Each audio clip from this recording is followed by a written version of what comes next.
গত ৩ বছরে বাংলাদেশ ও আফগানিস্তানের টি-20 জয়ের সংখ্যা ৬ দেখায় দুই দলই ৩টি করে ম্যাচ জিতেছে। তবে এই পরিসংখ্যানের মাঝে বাংলাদেশের জন্যও আছে দুঃসংবাদ।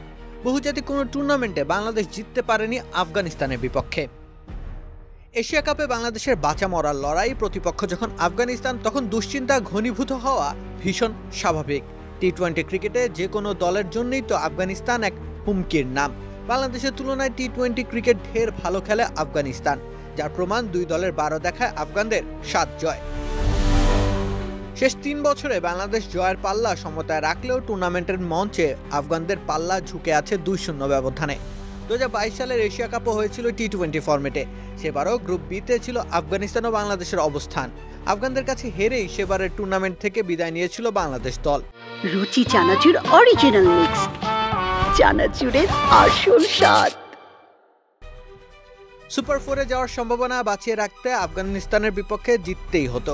এমন ম্যাচে স্রেফ ১২৭ রানের সংগ্রহ তোলে বাংলাদেশ।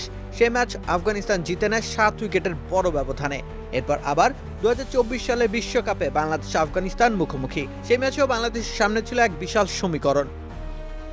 স্রেফ ১২.১ ওভারের মাঝে টপকাতে হতো আফগানিস্তানের দেওয়া ১১৪ রানের টার্গেট। সেই ম্যাচটি বাংলাদেশ হেরে যায় অবিশ্বাস্যভাবে। একমাত্র লিটন কুমার দাস সম্ভবত সেই সমীকরণ সত্যি করার পথে ছুটে বেরিয়েছেন। তিনি আউট হওয়ার পর বাংলাদেশ জয়ের জন্য খেলতে শুরু করে। এরপর আর জয়টাও ভাগ্যে জোটেনি বাংলাদেশের। আর বাংলাদেশ গত ৩ বছর যে ৩টি ম্যাচ জিতেছে, সে ম্যাচগুলো সবই অনুষ্ঠিত হয়েছিল ঘরের মাঠে চেনা কন্ডিশনে। অতএব নিরপেক্ষ ভেন্যুতে নিকট অতীতে আফগানদের হারাতে পারেনি বাংলাদেশ। এ দফা আরও একটি সমীকরণ মেলানোর ম্যাচে বাংলাদেশের সামনে আফগানিস্তান। এশিয়া কাপের সুপার 4-এ যেতে হলে অন্তত জয় নিশ্চিত করতে হবে বাংলাদেশকে। এরপরও তাকিয়ে থাকতে হবে শ্রীলঙ্কা আফগানিস্তান ম্যাচের ফলাফলের দিকে। রাকিব হোসেন রুম্মান, খেলা ৭১।